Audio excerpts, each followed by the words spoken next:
Is it 7 o'clock in the morning? Feels like the morning show out here. Break Nation was good. It's your boy Pat the Designer back at it again. Mr. Meaty is alive. Yeah, I'm here. We did find him passed out in his apartment. Steak on chest. We did unfortunately see it. Oh, what? No, Meaty, come back. Come back. Wake up. We're doing a show live on the air. You got to stop falling asleep with cameras in your face. So bad the Bears are. That was tough last night. I'm not gonna lie to you. I still gotta go find that and clip that up. That was tough. Yeah, I'm sorry. I don't know why. I just dozed off for a hot second. I couldn't believe it. Oh, you got that heroin doze. That's what it felt like. That little heroin doze there. Hey, Breeze, what's good, y'all? It's your boy, Pat the Designer, back at it again. Listen. Per Albert Breer, sounds like Mike Vrabel could be at the top of the Chicago Bears list of head coaches. That's good to hear. But just like we talked about this morning, is it going to take more than Mike Vrabel coming in the building? Thought it was very interesting, some of the OCs that were dropped in that interview as well. And then got to take a look around at the roster construction of this team. Cole Kmet had some very interesting words last night on the construction of, or I shouldn't say, he didn't speak on the construction of the team, but more so how the team is going about their business on a consistent basis. And for me, that means we have to question some of the construction of this team. We'll talk about all that more in today's episode of the Windy City Breeze Sports Talk Daily. Hit that like button, subscribe to the page, leave a 5-star review. Y'all know what to do. Push the button. Come on. Push the button. Come on, push the button. Yeah, come on, push a button.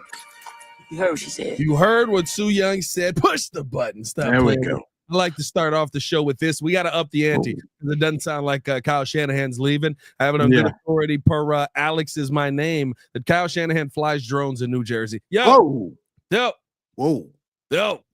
serious. Some laws? Is that a law? Is that illegal? We're going federal. Oh, Gotta get that guy out of there, man. Get him out of there. Gotta get that guy out of there. Get him out of there. JC, what's good, my boy? How you feeling, man? Oh, feeling good, man. I'm sorry this morning. I was well rested for the evening show. You were. Yeah, you gotta apologize to the fans and to you, Pat. I didn't mean to oversleep, but I was a little tired of this just nonsense from the Bears. I'm so sick of this season. Thought we had Mike Tomlin in the building. Apparently, we don't have anybody. Cap really crushed you with that one, and maybe he broke my heart. I'm not gonna lie. Maybe also the fact that he's gotten outscored 69-15 in 2 games. That might also hurt a little bit as well. I'm not saying that could be a reason, but it's not good. Pure and utter destruction. Yeah, pure and utter destruction. Thank you. Oh, look at the Bears season, just cheeked up, double cheeked up on a Tuesday. Nobody wanted this. Listen, at least maybe we'll get a little bit of good news. Yeah.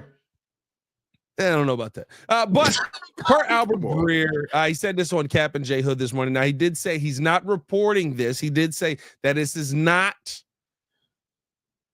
a full-on, I have 100% sources that this is what it's at. Yeah. But he would believe that Mike Vrabel tops the Chicago Bears coaching list. And what I thought was interesting about this is, of course, Vrabel's name has been thrown around there a ton, right? Like he's somebody who everybody on the Bears or everybody who's a Bears fan looks at and goes, oh, went into a bad situation, turned it into a good situation, had a couple of good OCs come through, was able to build out a staff, was able to create a culture. I like a guy like that. But I thought what was interesting was the names that he threw out in OC, and the number one name that stood out to me, Tommy Rees was also on that list, is the former Notre Dame quarterback. I guess he's coaching now with the Cleveland Browns. I was unaware of this before I heard this report, but then he brought up the name Josh McDaniels as probably the main guy that he would want to bring in as the offensive coordinator. He also went on to talk about, how Mike Vrabel might want things structured a little bit differently as far as the power struggle and different things like that, maybe even wanting a different GM in there. So it could be a completely different situation if Vrabel comes in here. But when you just look at it from a coaching perspective, number one, when you hear the names Mike Vrabel and Josh McDaniels, does that do something for you? Does that get you tingly? Does that make you feel like there's pure and utter destruction coming? Oh, yes. Thank you. Give me more of that. Right here, right now. I would take that in a heartbeat over what we have in the building now. Just simply because there's experience there in droves in their specific role. Mike Vrabel as a head coach has been very successful with the Titans. We talked about the things that he didn't have that could have obviously taken that team even further than where they went. But the fact that he's been successful, has playoff success, I mean, that's what you want in a head coach. You already know the pedigree of the type of mentality that he brings to the team, the type of aggression, the type of leadership qualities and things that he brings to the table. Then on the flip side, when you're saying, okay, well, Mike Vrabel is more of a defensive-minded guy, yeah, who's going to come into the building and actually take over the offense that can give us that offense that we've been clamoring for, that we've been craving for with the really, really good quarterback in Caleb? Josh McDaniels is the perfect answer. Wasn't really good at a head coach, but you cannot question him as an OC at all. Obviously, in his years with the Patriots, he was very, very successful, one of the better offensive minds in the game. That pairing would be like paradise. And that's why I think, man, is it too good to even dream of that? Like, that would be perfect in a perfect world. But my question is, well, what will it take to get to that point? And so, yes, those two names, top of the list. I know we talked about Ben Johnson's and the Joe Brady's, the I think Todd Monken at the top of the list as well. But for me right now at this point, I need experience and I need you at least to have success within the role that you already been in. Those two names are exactly what that represents. I think here's my thing, right? For me, while I guess I have concerns on, does Vrabel shake up the fabric of this roster? How much tear down is there going to be in this roster? How much change is coming to this roster if Mike Vrabel comes in? Because we joked about it last night, but I think it is real. When you watch when you watch that game last night, when you watch what the Minnesota Vikings did to the Chicago Bears and how the Bears basically just had no fight back. I don't care what Thomas Brown says. We like to fight in this team. Yeah, all right. Good job taking that from Page of Floose, 1995. Yeah. You know what I mean? Man. Like, there was no fight back in your team. Your team did not fight in the second half. Yeah, you had a couple of drives that looked good. Good job. The worst teams in football have drives. You know what I mean? Like, that's not real. There's nothing sustainable that we saw last night. And so for me, I think Mike Vrabel walks into the room and he goes, is that your favorite player there, Bears fans? Is that, do you like that guy right there? He's got a new job. We're trading him. We want the picks on that. Oh, do you like him over there? You think he's cute? Okay, yeah, he's getting up out of here too. We don't need him because we need to address other positions that are more important. I also think that you can look at what Jim Harbaugh did as with the Chargers and see how that can work. I think that you can look at what Jim Harbaugh did with the Chargers in year one and how he prioritized certain positions over paying expensive spots to others. And you can see how that works. And so there is a part of me where it's like, while, yeah, I have concerns that he's going to like basically come in here and say, hey, Ryan Poles, good job. I think half of these guys you brought in are puppy dogs and we need big dogs on the field. I think that you have to explore every option of this thing because you have no answers. You're in year 3 of this in a year where you were supposed to be talking about winning. And you're talking about starting over, new head coach with a young quarterback, possibly bringing in a new GM in 2 years. Like, you're talking about the same conversations we've had. You may need to try a little bit different. Yeah. And that's one of the reasons why I wouldn't want to run it back with, again, as I've mentioned before, the shiny new toy. Ben Johnson's name it's worn on me just a little bit because of the fact that, like, with all the chaos that's been going on, the more and more we get into the end of the season, I just feel like you need a guy that's going to come in here and just really set the record straight, really set this culture up to go in a different direction. We need somebody that's going to be about business. And I don't want somebody who feels like, you know what, I'm going to come in and I'm going to turn some tables. I'm going to get this thing right, but you don't have the resume for it. You've never been experienced. And we've seen, and again, I can even admit this, we've seen Thomas Brown take on more of a role right now. And like you said, it's starting to sound like he's using the more that coach speak to explain, well, why certain things aren't happening. Well, why didn't you, look, simple stuff like the Doug Framer, you didn't make sure that he was what the ref didn't understand that he was on the field. Yeah, he wasn't eligible. Yeah, you didn't call him in. Like little stuff like that. Like, we need somebody experienced at this point. So little stupid stuff like that doesn't happen. For me, that's why you go the Vrable route. That's why you go the route with the OC and Josh McDaniels. And Josh McDaniels. Yeah. It's at this point, I don't want to play any more games. This organization, as you've mentioned before, can set itself back 10 years with the wrong decision. And I think at this point, the wrong decision is putting somebody at the helm of this team that has no experience being a head coach. And the difference is too, right? Like I talked about it this morning. We didn't talk about it. I talked about it this morning. Shut at you. But I talked about it this morning where, listen, Ryan Poles has gotten you to hits. He's got talent on this team. I'm not going to sit here and say that this team is bereft of talent. I think that there's a lot of talented players out there, but it's about what can you do with that talent? How do you utilize that talent? And for me, right, when you talk about a combination of Mike Vrabel, who we know what he's going to come in and the mentality that he brings on one side, especially on the defensive side of the ball. We know what he brings as an overarching, head coach in the building, but also to me, you look at the fact that if you are bringing in a guy like Josh McDaniels, who you just know that this guy can call offenses, you know that that's his comfort zone. You're giving him Caleb Williams. This is not John Fox getting Mitch Trubisky. This is not trying the retread head coach and giving him basically nothing to work with and saying, hey, go figure it out. Let's hope that it ends up for the best for you. You would believe, at least you do believe now, you're giving him the quarterback that he's going to need moving forward. You've got the receivers on this team. You've got two wide receivers who absolutely should be top guys in this league if you put them in the right positions, and they have to get themselves there in DJ Moore and Rome Odunze. You've got to fix the trenches, but like I said this morning, the more I've dug into this offensive line class coming out of the draft, we got 3 picks in the top 10. All 3 of them should be used on the trenches, and there's some solid players that you can get out of there. Like, to me, those are the things when you look at the future of the Bears where you can say bringing in a retread head coach who, yes, he did have a losing record before he ended up leaving Tennessee, but it's also the fact that he had a losing record while still having one of the better defenses in the NFL, but you just had no weapons left offensively. You had nothing left that you could utilize. You also didn't have your offensive coordinators anymore because they had left to become head coaches. You know what Josh McDaniels hopefully won't become again in this NFL? A head coach. Yeah.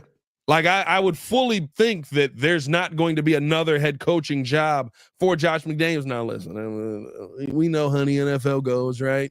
Sometimes it's all white.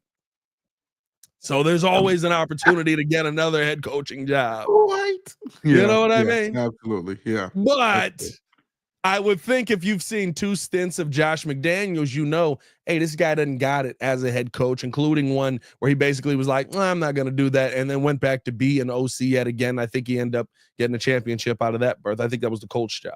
But like that, to me, right, like when you have a guy in that position, that should make you feel more comfortable about stability moving forward, knowing that, hey, we're not going to lose this guy heading into next season, heading into following years, because people already view him. I mean, he's young, but you would have to think he's getting the Vic Fangio treatment, right? Like no one's ever going to look at Vic Fangio as a head coach again. No. Less is more. A lot younger. McDaniel's a lot younger, but I think that would be tough.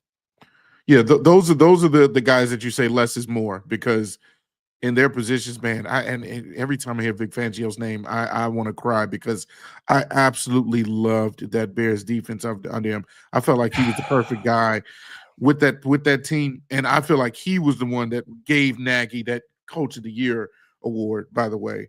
But yeah, when you put those guys and you give them a little bit more maybe than they can actually handle, or you broaden their responsibility, I feel like that's a negative. So, you put him in his comfort zone, watch him take off.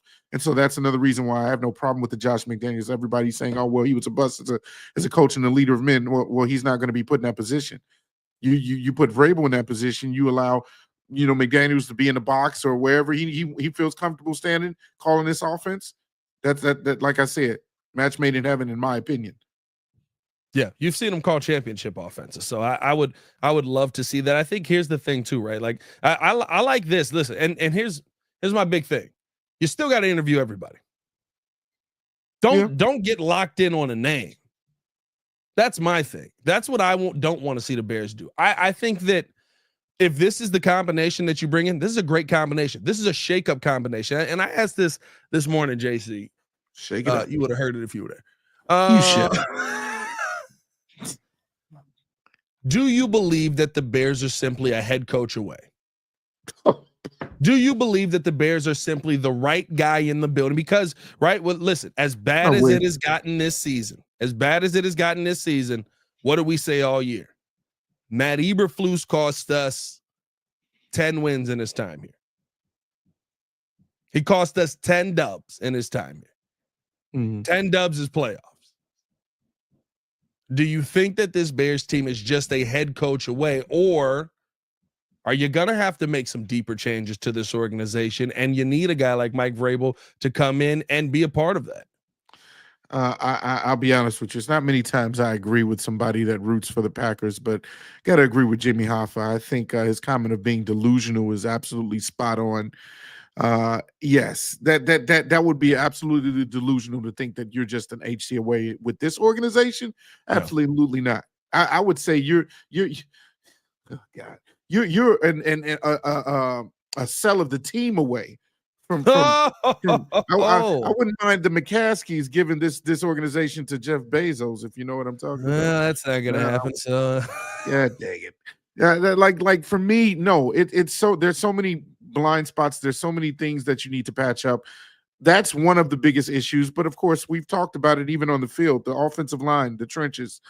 Those are the things that you need to patch up. There's more than just a head coach. You need a good voice in the building. You need a game changer off the field in the building. But as we're going to get into the next topic as well, I'm sure in a minute here, you also need the right players that actually care about putting in the effort. You also need the right collection of players that actually want to play football for your team. Yeah. Like if that's not right, the head coach can scream and say all the right things and get you pumped up. But if you don't have a roster that's built to want to win and win no matter what, it's not going to go as far. Your cap, your ceiling is still going to be limited. So yes, you address the head coach, but there's more to it than just that with this team.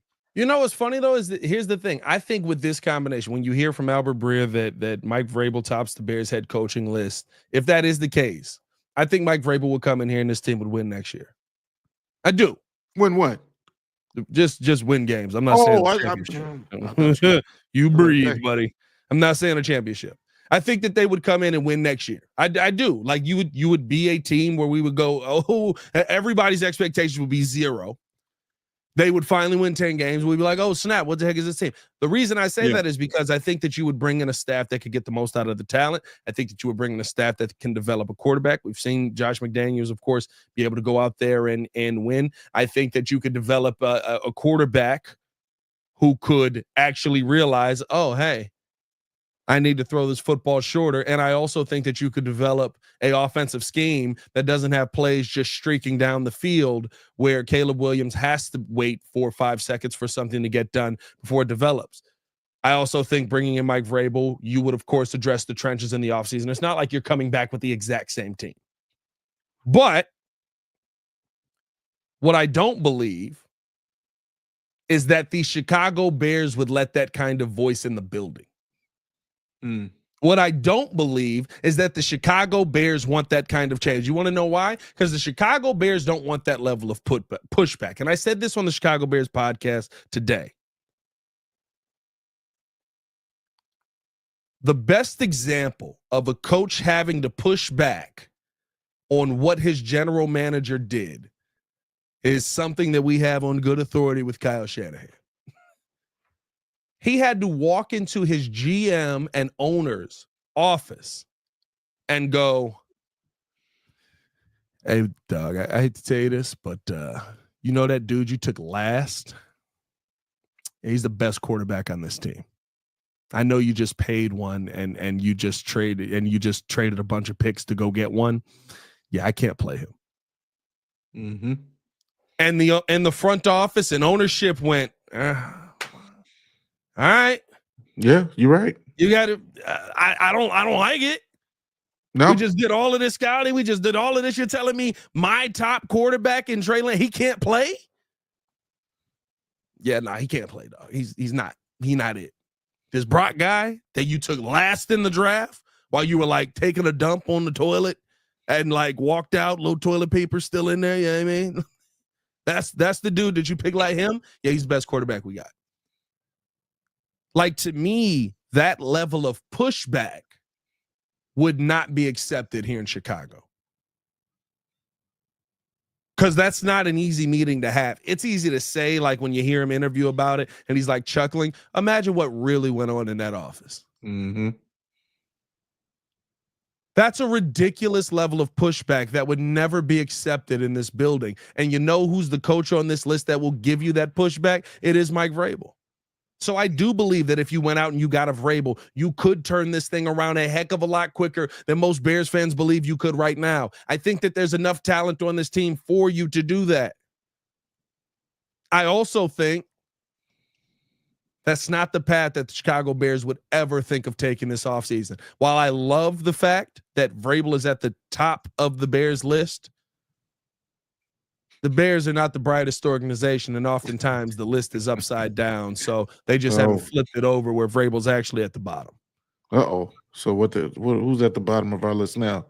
Is that Brian Flores? Yeah, probably. But top of the list is probably actually Ben Johnson, but his name's popping up on the bottom because the list is just upside down. Somebody's like, "Oh, you got to flip the paper." Oh, yeah, we hate this guy. That's what it is. We hate that mindset.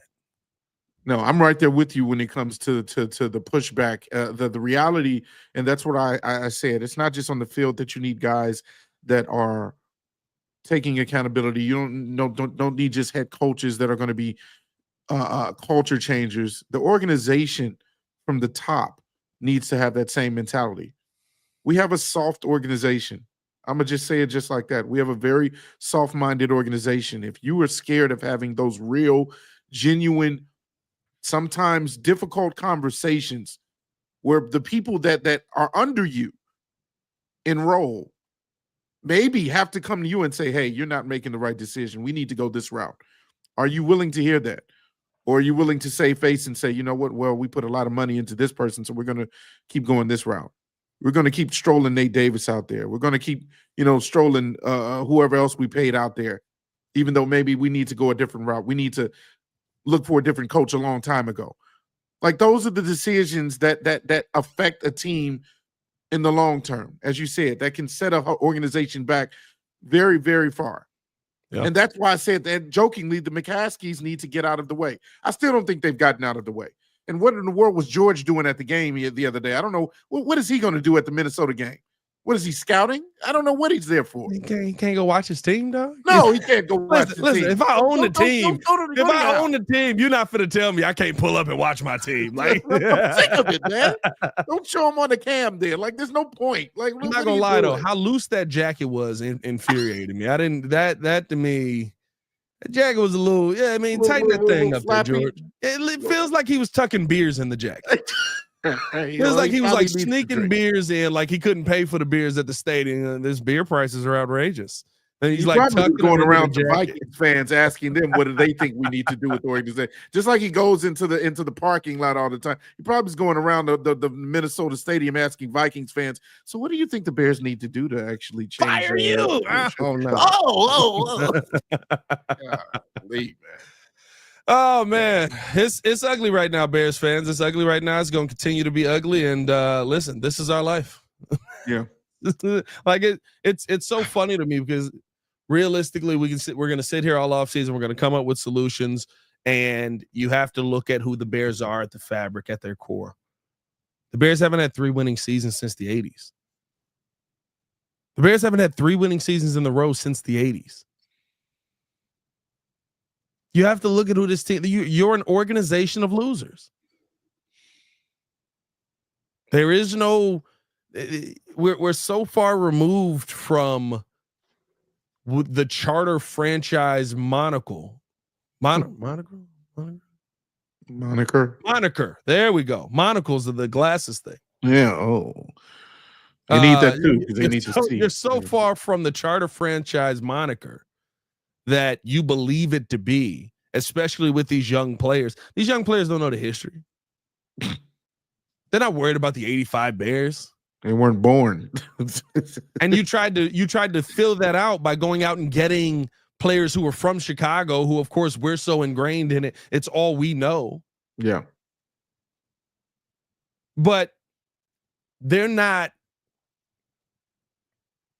like I just it irritates me that the Bears think they're something that everyone else in the world knows they're not. It's like they have this badge of honor. It's like, oh, look at us. Look at the organization that we are. We've been around for a long time. That's where we're hanging our hats on. Yeah, we've been around for a long time, but we're still stuck. We're hanging our hats on. We're old. Yeah, we're old. We've been around more than you. We have seniority. Okay, all right. Well, while you have seniority, I'm winning championships over here. The Bears are like when you present logic to anything Joel grew up with, and then he goes, "You weren't there. I saw it." All right, I was around in 1845. That's exactly what the Bears are like. The Bears are like anytime you're just like, well, Joel, if you're being honest, I mean, this player was also up there with Michael Jordan in the numbers and the points and everything. But 6 rings. Oh, my bad. I was speaking on the player himself. 6 of them. Flips table. I resent that. You resemble that remark. Lord have mercy. No, it's just shout out to the super producer, man. No, but realistically speaking, I think for the long term of this team, and the one thing that to me I think is the biggest concern is that they think that their way still works, and at the end of the day, it's how they're going to run it. Yeah. Ryan Poles is in here, very, very. It's going to be different. We're gonna, and I'm not saying that everything's exactly the same. Kevin Warren's in here. It's going to be different, but at the core of it, at the base of it, it's the same, and it feels the same. And Bears fans are left feeling the same. Yeah. Shout out to Papa Do That in the building. Do that. And, hey, fellas, do you guys think George would realize, hey, I'm going to take a step back and hand the reins over to someone else, or still continue to BS? No. I'll say this. I do believe he has. That would take accountability. No, I think that he has gotten himself out of the way. Wait, but does he mean completely get out the way, sell the team though? No, he's not. Of course, he's never going to do that. Why would he do that? Why would he do it? Why would he sell? Let's be real. There's 2 fans out here that they bring up these arguments. They always irritate me. Why would you ever sell $1 billion entity? I mean, if you want to sell it and get more money, then live the rest of your life. No. Why would you sell $1 billion? For me, I would do it just because at a certain age, I'm like, okay, I just want to sail off into the sunset. I don't need to be having a team till I'm 98. Not doing that. You're a billionaire because of it. I can still be a billionaire when I sell the team. How you gonna keep making billions every year, bro? Now you gotta. If I can't live off of billions of dollars, that's a problem. He's rich. He's got mansions and expensive cars, and what are we talking about? Why would I ever give up a $1 billion entity? The people that are like, he should just sell the team. It's about money. Oh, goodness. You know what I mean? It's about money. I want to keep making whatever billion dollars it is every single year, and whatever I have left over. You have an issue with greed, Pat. You have an issue with greed. Yeah, you're dang right. You want to know why? Because he's a billionaire. What? It's I'm fine having a debate all day, but when you get down to the end of it and just go, I just think we need to sell the team. Yeah, okay. No, of course not. No owner's going to just come in one day and realize that. Yeah, Jerry Jones got it. Yeah, you know what I mean? there has to be something catastrophic that happens for them to be like, you know what, we're going to take a step away. We're going to. And listen, unless George throws out an obligatory N-word anytime soon, we're not. He's not selling the team. We're stuck with the McCaskies, though.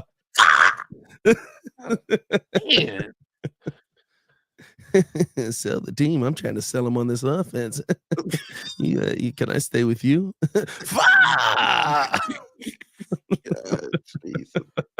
It's all bad. It's just all bad. I don't know. Like you got to come up with some answers. I think the start is to get the right guy in the building, but of course we know the Bears.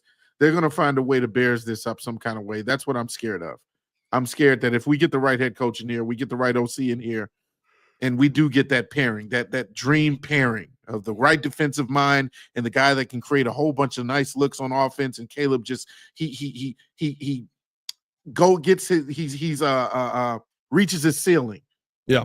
Somehow, some way, there's going to be something else that just goes to crap, and it all just burns and falls apart. Like I have no faith. What is Super Producer? Super Producer Joel Holt says, have it on good authority that George McCaskey sells blood diamonds on the black market. I hate to tell you this, Joel. When you're a billionaire, that's not enough to get you up out of there, dog. I was about to say you just pay to keep that quiet. Anything short of a Diddy party, and George ain't going nowhere, dog. Anything short of gallons of baby oil found in the hallows of Hallis Hall, it's not getting him up out of there, dog. Pure and utter lubrication. Oh no! Thank you. Oh God! Oh no, Mike! No! Get out of there. Get out. Oh Lord, Tyson, what are you doing?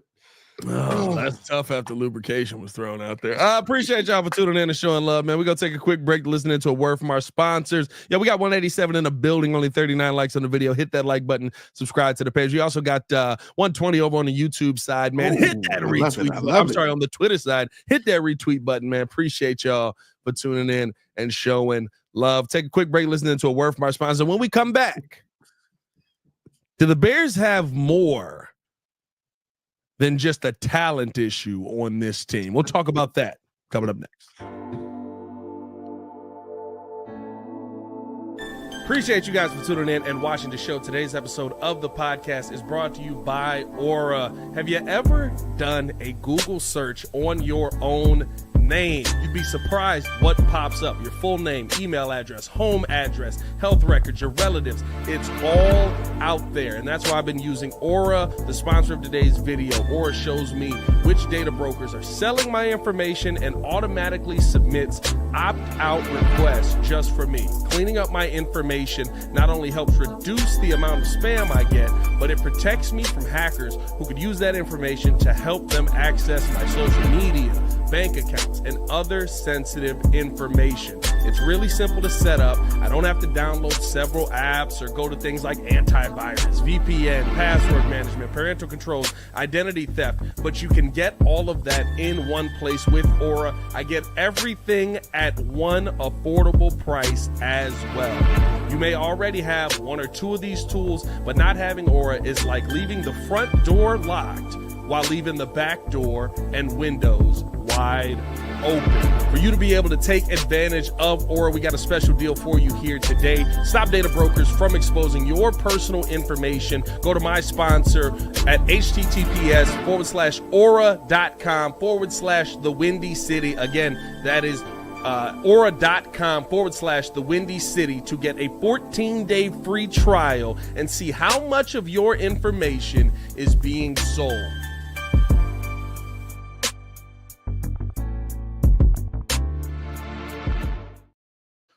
Welcome back. Go ahead and sign up with Aura for us so your back door is not open. Appreciate y'all for tuning in and showing love. Hit that like button, subscribe to the page, man. Leave a 5-star review. Y'all know what to do. Last night, after yet another just abysmal loss and another underutilization of the tight end, frustration finally showed for Cole Kmet. Mm-hmm. In a moment of, and not to say he hasn't been honest with the Bears, with Bears fans. I think he's been one of the more honest people with this team. But he talked about how you have to just be able to go out there and focus on your own preparation, and you can't worry about other people who aren't going to hold up their own end of the bargain, basically taking shots at some of the players who are currently on this roster who he believes just aren't putting in the same level of work, aren't all trying to pull on the rope in the same direction. Not sure who he was speaking on specifically there, but I mean, realistically speaking, we've seen players all over the field who have packed it in, who have given up, who have moved on, who don't want to be a part of this organization probably moving forward, and they're showing that in dramatic fashion on the field. I mean, I saw, as Floosh used to call them, loafs. Mm-hmm. Yeah, I mean, a lot of loafs. Don't want a lot of loafing. No, happening all over the place last night. And he talked about how you've just got to go out there, you've got to focus on your job and not worry about what other people can do, because you can't control the level of commitment that they're going to put in. Listen, we know that that's a problem with this team. We've seen it all day. We've seen it all year. It's nothing new. Here's my question, though. Is this a moment where you have to look at Ryan Poles and question his ability to truly build out a roster? And I said it this morning. When you go out there and you've got the hits, you've got the big numbers, you got the big names. I think you, me personally, I like the QB. Hope he's here a long time. I like Rome Odunze. I think that Darnell Wright can bounce back if you put some better talent around him. I've seen him at least be serviceable enough at times this year where you kind of go, okay, he's still kind of got it, but also that was terrible. A lot of terrible last night as well. But the last few weeks he's been solid. I think that there's some big name pieces that I like Brisker, although with the concussions, I don't know if Brisker's going to be the same guy, but at least I know you can find a guy like Brisker. I like the first 2 rounds. But when I look at how he's filled out this team, you filled out a team with players who are okay with where they're at. You filled out the roster with players who don't have the talent level to really go out there and compete. I mean, my God, the first show, I get it, Karan put in a bad spot, but the first showing for Karan Amagaji couldn't have gone worse. He was completely outmatched. Turnstile, yeah. Completely outmatched. By the way, how about help the kid out a little bit? How about put a running back behind him to chip a little bit? Something. Help him. He's not talented enough to do it right now. But then even to go out, like, to me, when you're willing, and we were kind of having this debate earlier, but like this want to build through the draft, and an unwillingness to spend money on bad pieces, but then not a willingness to try and fix it by actually spending money. You're fine spending $10 million on Nate Davis, but when some of those other names came up who didn't cost a ton, of Tyler Biaccia, a Connor Williams, although Connor Williams didn't he retire? He retired, but he was still nice when they still got him for like those 4 or 5 games. I'd have took 5 games to Connor. Retirement would have been tough. I'm not gonna lie to you, but that would have been. But at least there's an excuse. Like that is a pure excuse. But at least I go, he tried to sign a dude and Buddy retired on him. What you gonna do? Yeah. Like when you see the names that you're spending big money on, and then you see the results of it, but you're not willing to go out there and pay money for some of these other guys who have clearly proven that they have answers at the positions of need that you have. That's where I start to question, okay, how good is he at really building out a roster? One of the things that I gave praise to, and to kind of broaden this discussion out to even the quarterback, looking at Caleb Williams and how he's handled himself in the middle of all of this adversity.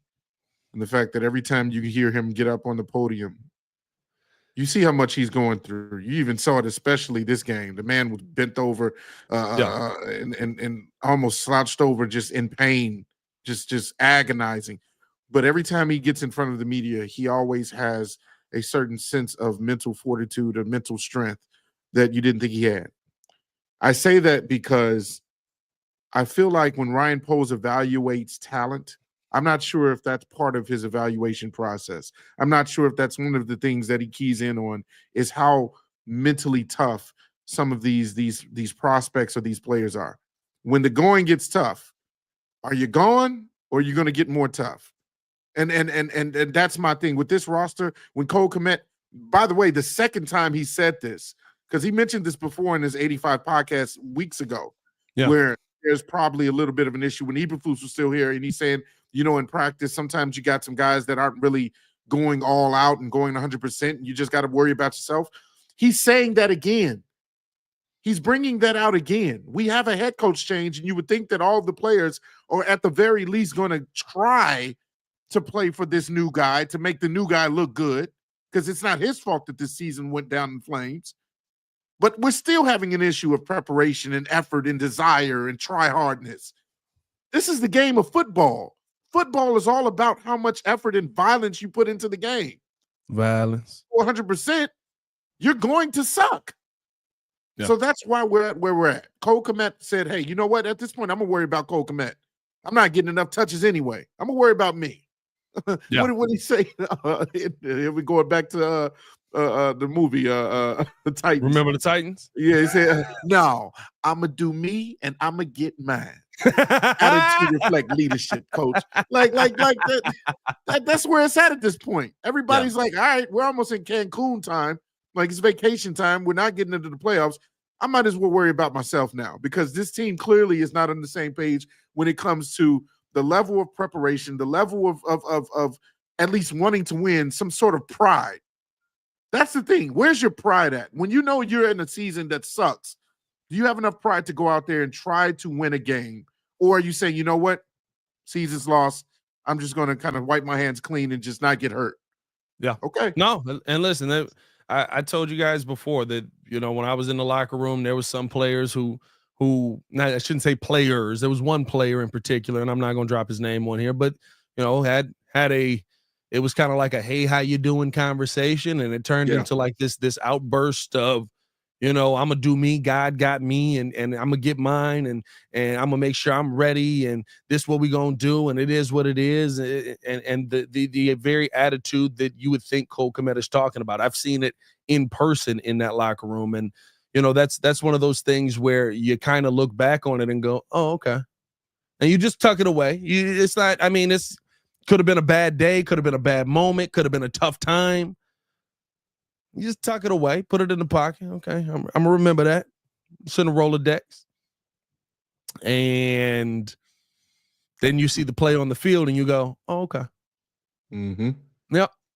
I see one of the guys that Cole's talking about. Yeah, that's about right.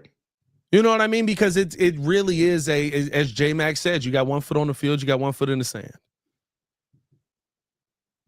That's where this team is at this point. And as players, and I know it's tough, right? This is another ridiculously long losing streak. This is what the Bears are basically known for the past. When's the last time we didn't have a losing streak? 18? I think 18. 2018. In 19, we lost 8 games in a row. No, 6 games in a row, and then we won like 6 games in a row. Right. Or one of them we started. Yeah, we lost 8. We lost 6 games in a row. We won 6 games in a row. I went like 5. Okay, I thought you were asking when was the last time we've had a losing streak. Like, you mean just like 2 straight games? No, when's the last time we didn't have a losing streak? Oh man, hold on. You got. I think it's 2018. I think it's Nagy's first year. You won. Because 19, because you finished 8-8, and in 19 you finished 8-8 and 20, and you had a losing streak every year of Flus. So I think 2018 is the last time we didn't have a losing streak that was more than 5 games. Yeah. So listen, at the end of the day, I get it. I get the frustration. There's players that have been here a long time that's all they know. This all Cole Kmet know. You are right. He only knows losing streaks. Yep. That's what a lot of these players only know. Jalen Johnson only knows losing streaks. Tired of losing. I get it. That's why you can't fault players like David Montgomery when he says, hey, I didn't even want to get more money here. I was just tired of losing. I'm tired of the culture. That's why it's hard. I want football to be fun. I get it. I wouldn't stay here. I wouldn't stay here. Why? No, I'm gonna get me and mine. Thank you. Thank you. Mike, leave it. Just leave out the door that way. Lord, and on the way out, tell Virginia I said, "What's up?"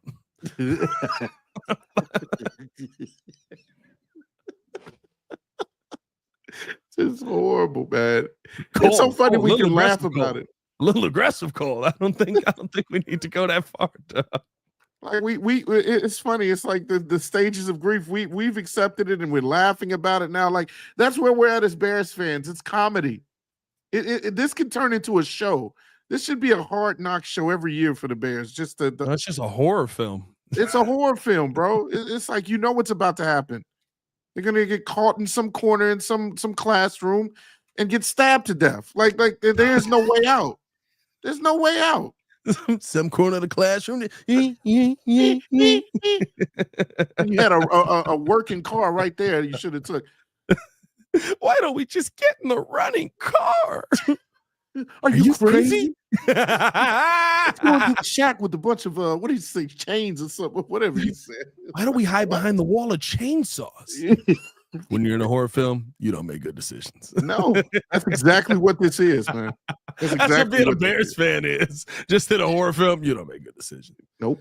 Oh man, hey man, we appreciate y'all for tuning in to Show and Love, man. Hit that like button, subscribe to the page, leave a 5-star review. Y'all know what to do. Let us know your thoughts on the roster construction. Are you concerned about where this team is at, where this Bears team is at, and where they're going to end up going? We'll be back bright and early for the morning breeze, won't we, JC? Yes, we will. Okay, you gotta.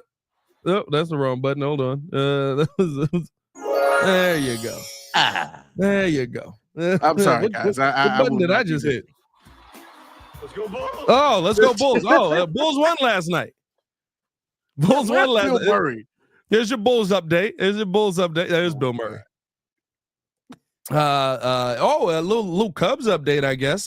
Cody Belly traded. I don't like that. That was just the money. That was just I don't like that. Of course, it was a money dump. Nice. You gotta pay friggin' Kyle Tucker $500 to $700 million coming up. Of course, it was a money dump. You took a step forward to take two steps back. He's better than Cody Bellinger. No, I know. I'm saying, what did you got? What is it, Cody Poteet? I don't know who this guy is. I saw he's a pitcher from the Yankees. He better be good. I'm just saying you should have got something, but whatever. You need some pitching. Whatever. Yeah, there's your Bulls and Cubs update for the day. Bulls are trading people. That's what's there's your update. Yes, probably should. Probably should. See, Red Nation, bear down. You can do the other one. I ain't doing that. The White Sox, White Sox are actually making good moves, but I just don't give a rat's. You know what? Are they? Yes, they are. They're making such good trade. Y'all stay safe out there, Chicago. They're making like the trade that they made was really good for Garrett Crochet, like the freaking signing. That's right, a whole bunch of prospects. Yeah. Like they've made good signings, and I'm just like, you just don't trust it. Yeah, you don't trust it. Who you gonna hire next? We got Dick Attenborough. He's dead. Pure and utter depression. Thank you.